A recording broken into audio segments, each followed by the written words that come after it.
Saudaraku yang terkasih, selamat hari Minggu dan salam sehat. Pujilah Tuhan yang senantiasa memelihara kita, melindungi kita dari segala ancaman penyakit, dan juga memberikan rezeki kehidupan kepada kita bersama dengan keluarga masing-masing.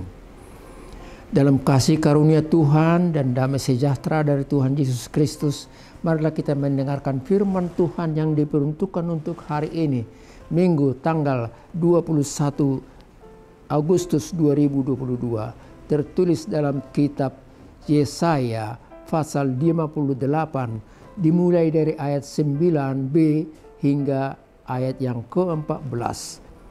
Saya bacakan untuk kita semua.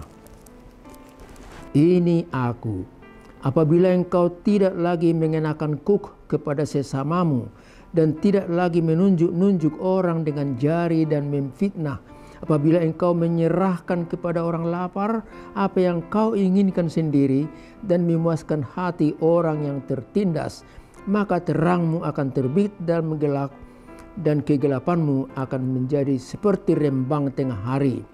Tuhan akan menuntun engkau senantiasa dan akan memuaskan hatimu di tanah yang kering dan akan membaharui kekuatanmu.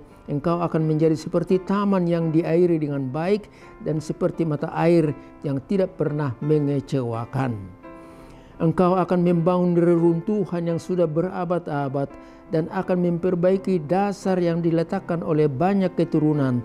Engkau akan disebutkan yang memperbaiki tembok yang tembus, yang membetulkan jalan supaya tempat itu dapat dihuni.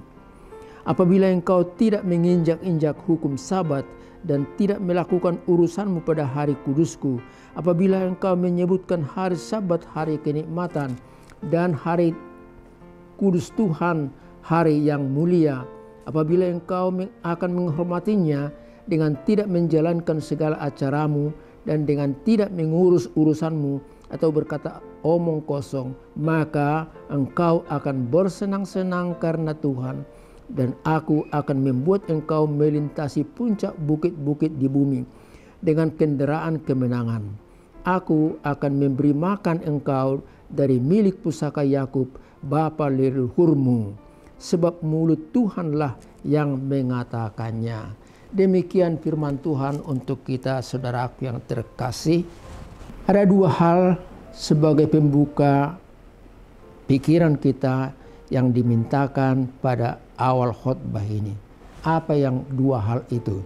Yang pertama, kita diminta untuk bersyukur, berterima kasih, dan yang kedua, kita perlu beribadah kepada Tuhan.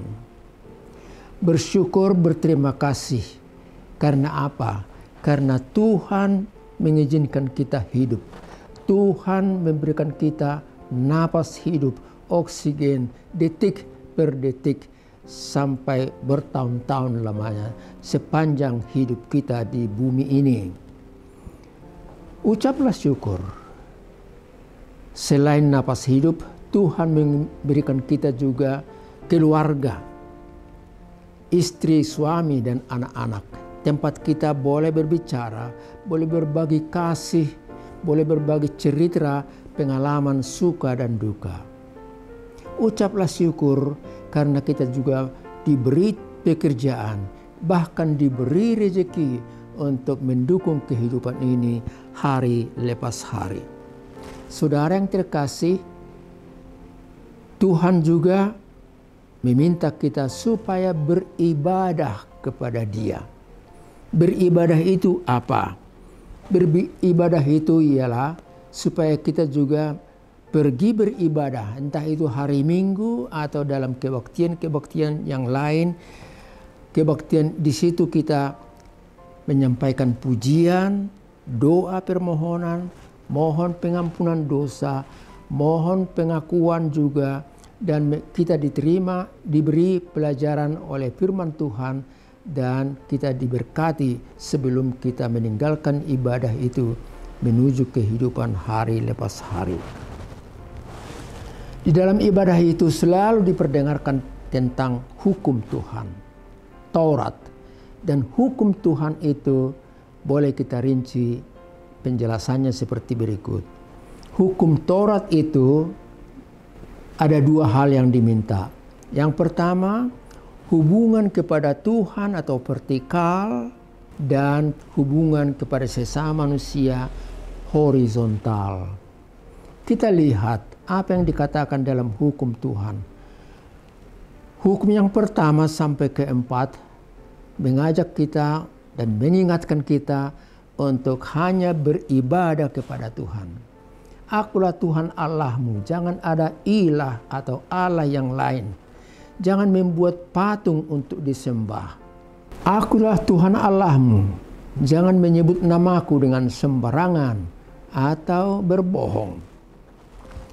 Ingatlah hari Minggu, kuduskanlah itu dan beribadahlah padaku. Hormatilah orang tuamu.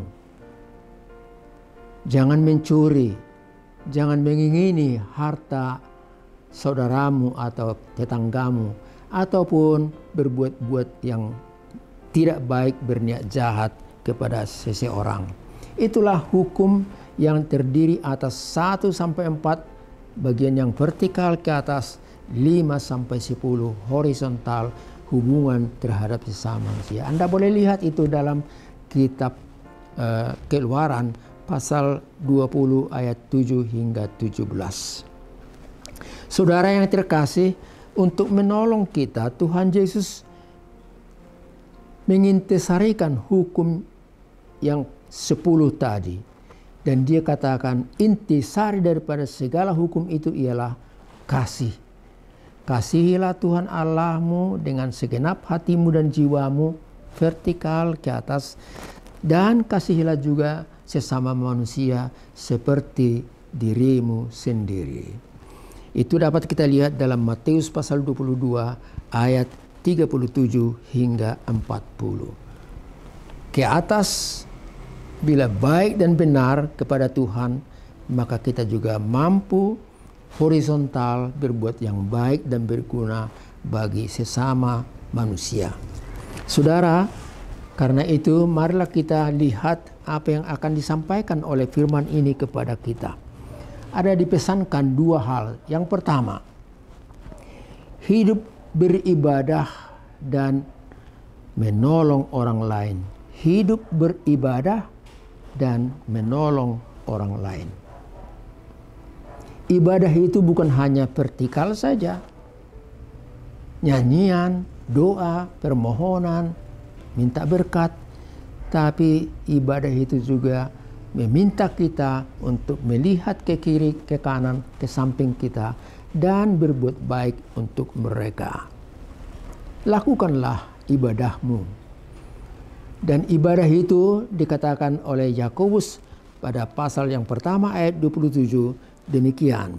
Ibadah yang murni dan tak bercacat di hadapan Allah ialah bila kita mengunjungi yatim piatu, janda-janda yang miskin, orang yang sakit dan lemah, orang yang tertindas. Bila kita melaksanakan itu, sesungguhnya itulah ibadah yang sejati, yang bersumber atau didorong oleh ibadah kepada Tuhan. Dalam nas ini, pada ayat 9 dikatakan demikian. Apabila engkau tidak lagi mengenakan kuk kepada sesamamu dan tidak lagi menunjuk-nunjuk orang dengan jari dan memfitnah, maka itulah juga ibadahmu yang sejati. Saudaraku yang terkasih,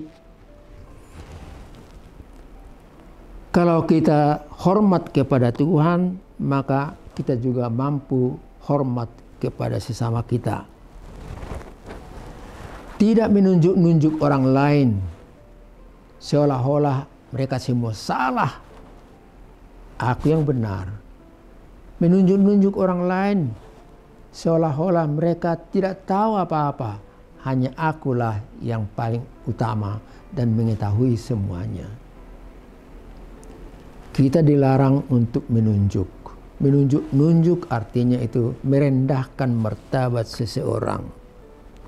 Apalagi jangan memfitnah mereka. Saudara, yang ucapan itu menunjukkan kepada kita bahwa ibadah itu dinampakkan dalam hubungan yang baik terhadap sesama kita. Bagian yang berikut dikatakan pada ayat yang ke-10. Ibadahmu itu akan saya terima dan saya hargai. Berkat akan saya berikan kepadamu bila engkau memberi makan orang yang lapar. Jadi itu action, berbuat sesuatu. Bila engkau memberi orang yang lapar, memberikan makanan bagi mereka, membebaskan orang yang tertindas dan ditekan oleh sekelompok orang, atau selalu merasa tertindas dan tertekan kalau diancam oleh sekelompok orang yang tidak seiman dengan kamu, maka di situ dikatakan apabila engkau menolong mereka itu, itulah ibadahmu yang sejati. Siapa yang mencintai Tuhan dengan segenap hati dan jiwa, maka dia akan mampu berbuat sesuatu yang baik bagi saudaranya, teman sesama. Bagian berikut kita boleh dikatakan dalam ayat ini, apabila engkau beribadah kepada Tuhan dan berbuat sesuatu yang baik, maka engkau seperti terang. Terang yang memberikan petunjuk, menunjuk jalan. Terang yang memberikan semangat hidup. Terang yang memberikan sukacita bagi seseorang untuk melaksanakan tugas pekerjaannya dan menghadapi segala pergumulannya. Jadilah kita menjadi terang, dan itulah bagian daripada ibadah kita yang sejati kepada Tuhan. Yesus berkata, akulah terang dunia. Apabila engkau menerima terang dari aku, maka engkau akan tinggal dalam terang itu, tidak akan berada dalam kegelapan, dan engkau mampu juga memberikan terang yang baik kepada orang lain. Saudara, marilah kita lihat pesan yang kedua daripada khotbah ini. Khotbah yang berbunyi pesan yang demikian. Beribadahlah kepada Tuhan, karena itu akan memberikan masa depan yang baik bagimu. Beribadahlah kepada Tuhan, maka itu akan memberikan masa depan yang baik bagimu. Hargailah hukum Tuhan. Itu dikatakan mulai dari ayat 11 sampai 14 tadi. Hargailah hukum Tuhan. Hukum itu mengatur hubungan dengan sesama. Hukum itu membuat kita boleh tenang dengan orang lain. Hukum itu mengatur apa yang dapat kita lakukan dan mengingatkan jangan melanggar hukum. Hukum itu mengasihi sesama dan bukan mau menghancurkan apalagi membunuh mereka. Marilah kita menghargai ibadah Tuhan, dan marilah kita juga berbuat baik terhadap sesama. Nas ini berbicara tentang puasa. Dan kita boleh bertanya, apakah perlu untuk berpuasa? Kalau kita baca mulai dari ayat 6 sampai 8. Saya katakan puasa itu perlu dan baik. Lakukan. Tapi ingat, puasa itu bukan hanya soal tidak makan dan tidak minum pada jam-jam tertentu. Dengan berpuasa itu, kita bisa mampu mengendalikan keinginan kita, mengendalikan niat-niat yang ada dalam hati kita. Puasa itu mengarahkan hidup kita untuk vertikal, melihat Tuhan dan mencari apa kehendak-Mu Tuhan yang perlu saya lakukan dalam hidup ini. Beribadah itu, menghormati hukum Tuhan itu, dikatakan di sini kaitannya dengan Sabat. Kamu harus beribadah pada hari Sabat. Tapi saya mau katakan, Sabat itu bukan hanya soal ibadah kepada Tuhan, tapi Sabat itu ialah bila kita mau berbuat sesuatu menolong orang lain. Itulah ibadahmu. Itulah Sabat yang bermanfaat. Kalau seorang dokter dan perawat mengurus orang yang sakit, apalagi yang sedang menghadapi sakit keras, merawat mereka pada hari Sabat, pada hari Minggu, itu adalah ibadah mereka. Kalau seorang sopir bus membawa penumpangnya untuk sampai ke kota tujuannya, itulah ibadahnya, walaupun dia tidak dapat pergi beribadah ke gereja karena ditugaskan untuk membawa penumpang pada jam-jam tertentu pada hari Minggu itu. Kalau seorang pilot pesawat terbang membawa penumpang pada hari Minggu, saya mau katakan itulah ibadahnya, itulah Sabatnya yang berguna dan menyelamatkan banyak orang. Saudara, karena itu marilah kita bekerja, melakukan Sabat kita untuk kebaikan orang lain. Berbuat yang baik sebagai tanda daripada hubungan kita kepada Tuhan. Itulah yang dimintakan oleh renungan kita pada hari ini. Saudara, saya akan akhiri khotbah ini, semoga bermanfaat bagi kita semua dan kita akan ketemu lagi minggu depan. Tuhan memberkati Anda dan aku, melindungi Anda supaya sehat dan aku juga. Amin. Kita berdoa. Terima kasih Allah Bapa di surga atas firman-Mu yang barusan kami dengar. Mampukan kami untuk mengerti arti hidup ini, bahwa hidup kami bermakna bila kami taat pada Tuhan dan mampu berbuat yang baik kepada orang lain. Kami juga boleh beribadah apabila kami melaksanakan tugas dan pekerjaan kami, walaupun kami tidak beribadah di gereja ataupun pada kebaktian-kebaktian tertentu, karena melaksanakan tugas dan tanggung jawab kami. Allah Bapa di sorga, berkatilah pemimpin kami, negara ini supaya semakin baik. Terima kasih karena Republik Indonesia ini boleh merayakan ulang tahun kemerdekaannya yang ke-77. Biarlah Indonesia, negara kami ini, Tuhan berkati melalui pemimpin kami dan segala pembantu-pembantunya dari tingkat yang tertinggi hingga ke tingkat RT yang paling bawah. Terima kasih Allah Bapa di sorga, itulah doa kami di dalam Kristus Yesus. Anugerah dari Tuhan kita Yesus Kristus, kasih setia Allah Bapa, serta persekutuan dari Roh Kudus bersama dengan saudara-saudara sekalian. Amin.